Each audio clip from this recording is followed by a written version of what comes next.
Myths everywhere. Social media is great and I love it, but there is a lot of misinformation when it comes to the world of hair. See what I did there? Keep on watching as we bust some myths and set the record straight.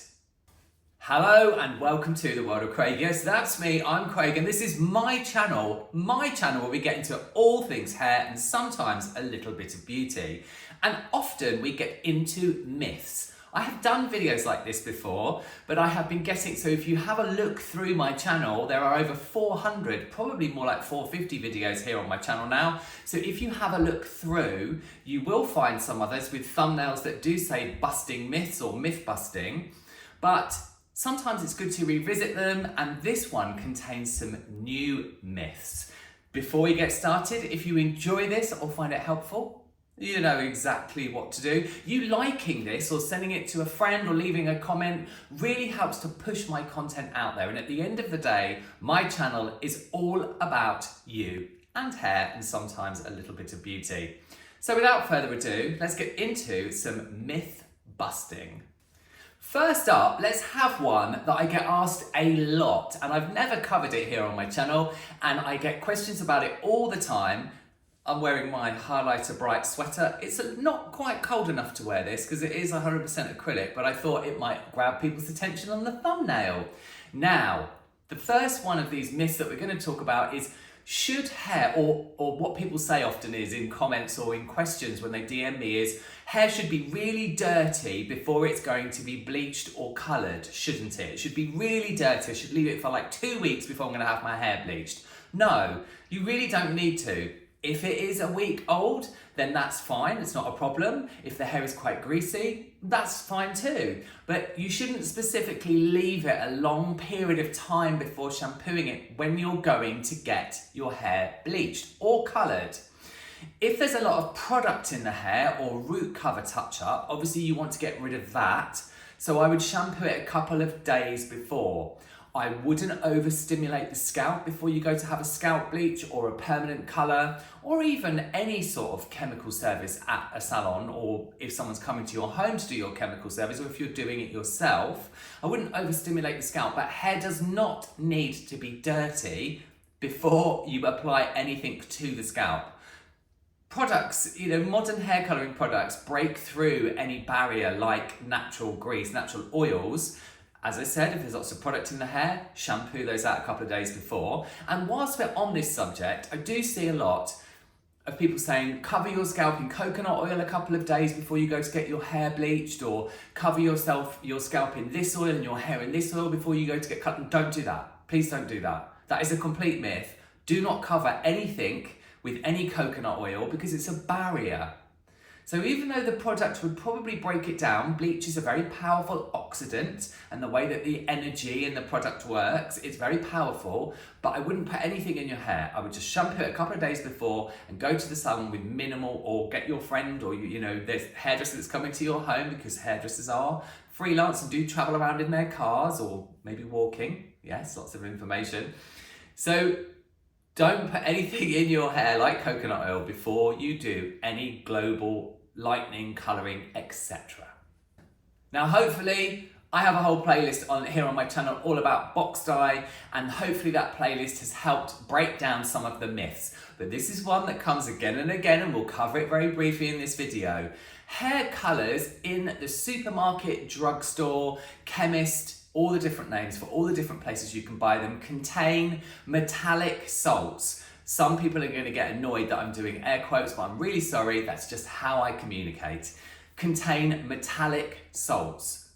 That's a complete myth. Metallic salts. What are metallic salts? Some hair colour contains metallic oxides, but that's what gives the actual product the way that it looks when you squeeze it out of the tube. But they don't contain metallic salts.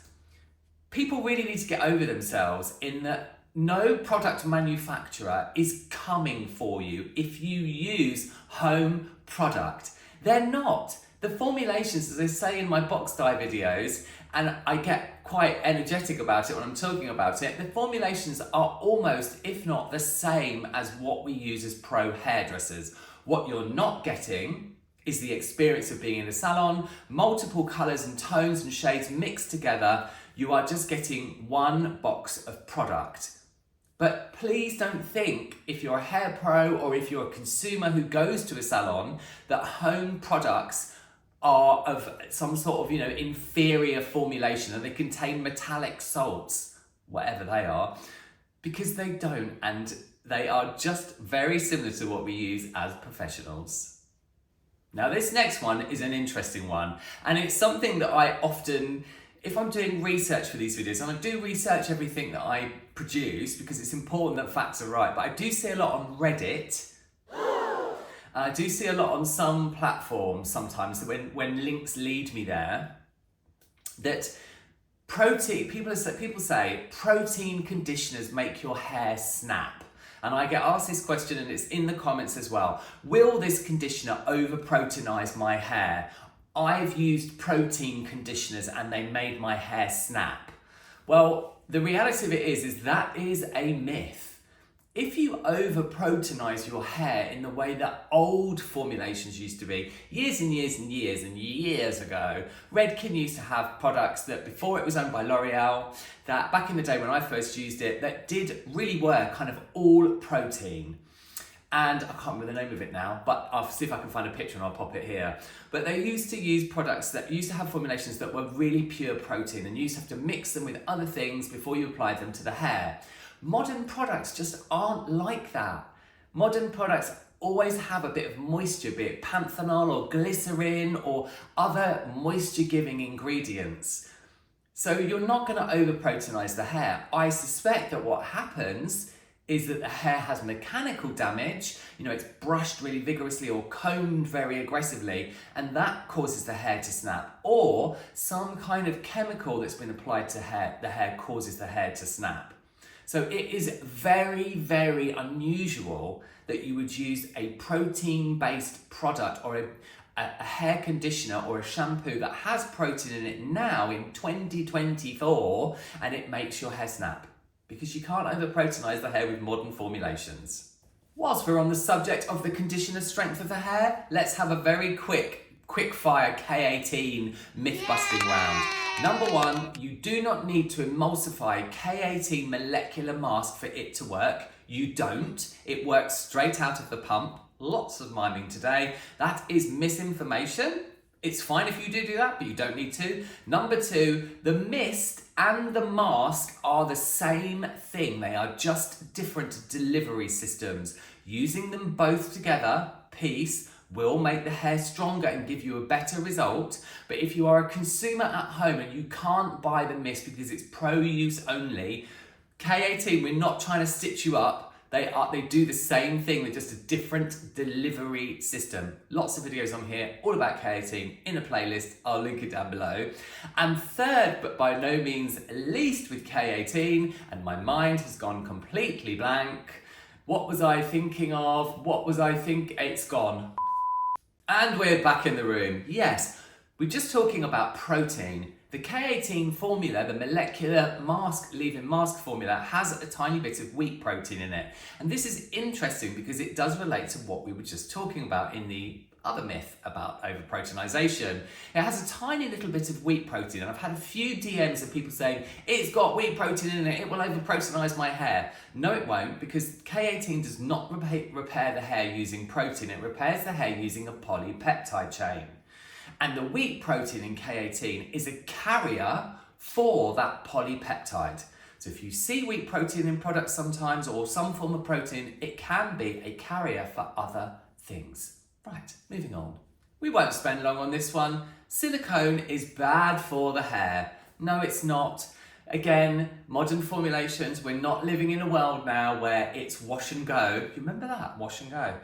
We're not living in a world, in a time frame where product formulations are inferior and where, no brand is out to get us. I'll say that again. No one is out to get you. The chemists are not out to get you. Yes, the brands are out to make as much money as they possibly can because that's what they do. They're selling us something. But silicone is not bad. Some of the modern ingredients like amidamethicone or the more modern forms of silicone are so amazing. And if you are concerned about anything building up on the hair, use a product that cleanses the hair very thoroughly, intermittently, and that will stop it from building up. But silicone is not the devil. This is a great one, and I come back to it time and time again because it is something that I get asked about all the time, and I get lots of comments on my Shades EQ gloss videos on here. Takes a breath. And that is that, well, I've run out of Shades EQ gloss processing solution, the designated developer for Shades EQ, but it's fine because my colleague told me I can mix it with Colour Touch developer.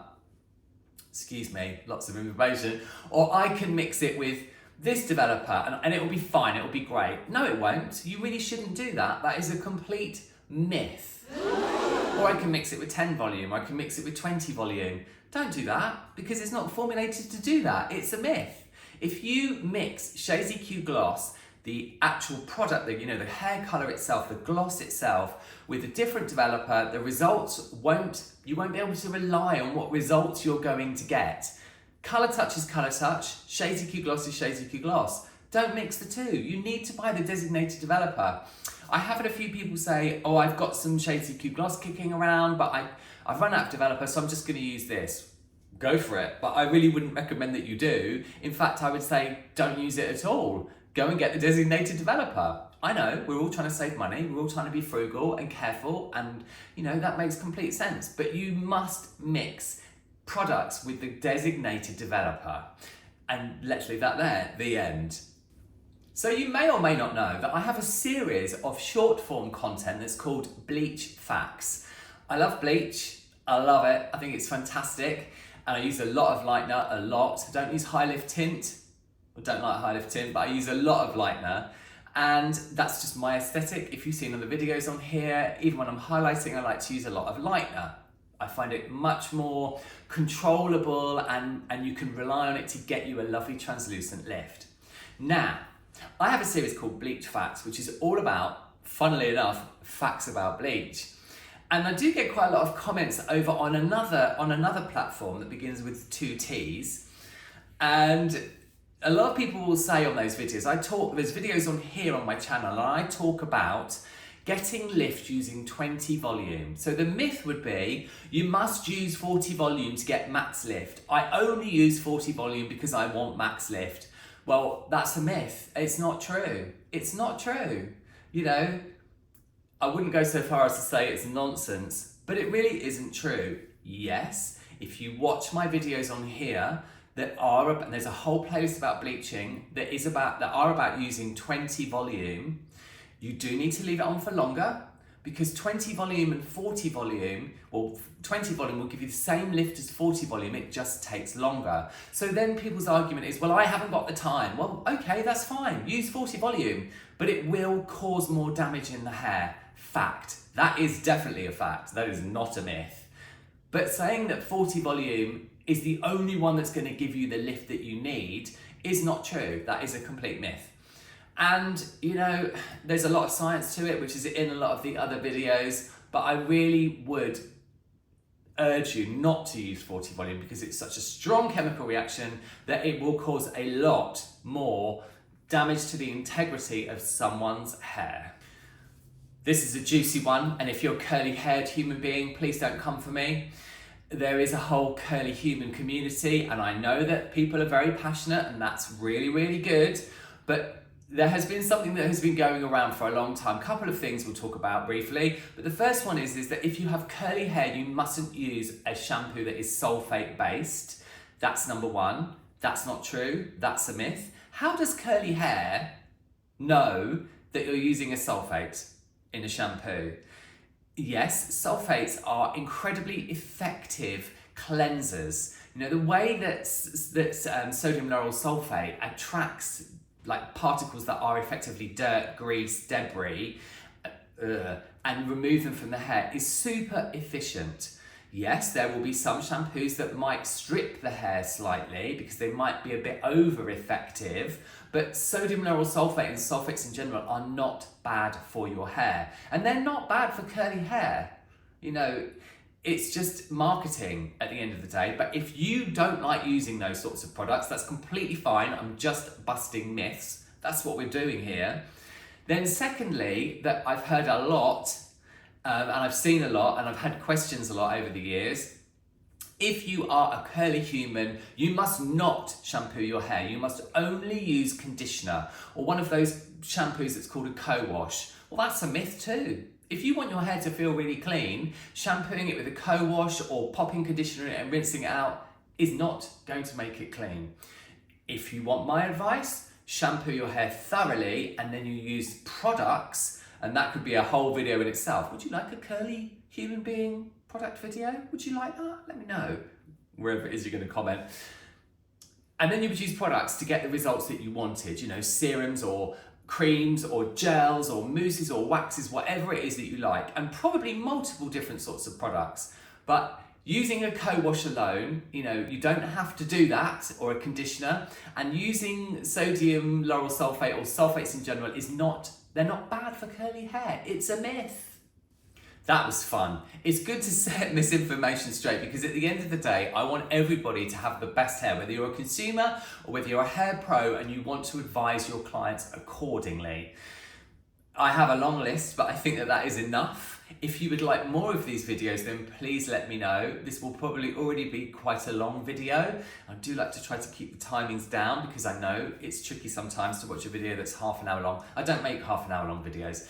Do you have a great myth-busting comment that you would like me to look at? Please leave me a comment and your questions, or if you have a myth that you would like me to bust. Oh yes, please leave me a comment. As I've always say at the end of my videos, if you leave me a comment, I will always reply. I'm still replying to everybody, even though my channel is growing and I'm getting a lot of comments, you know, sometimes 100 a day that I'm getting back to, but I'm still replying to everybody because it's fun. It's a community here on my channel. Once again, if you enjoyed this and found it helpful, you know exactly what to do. I have an Instagram too, which is Craig's World of Hair, not the World of Craig. I know, that's a bit confusing, but there's my hair day to day over there as well. A huge thank you if you've got to the end of the video. Thank you, and for watching this, and I'll see you all take care, and I'll see you all in the next one.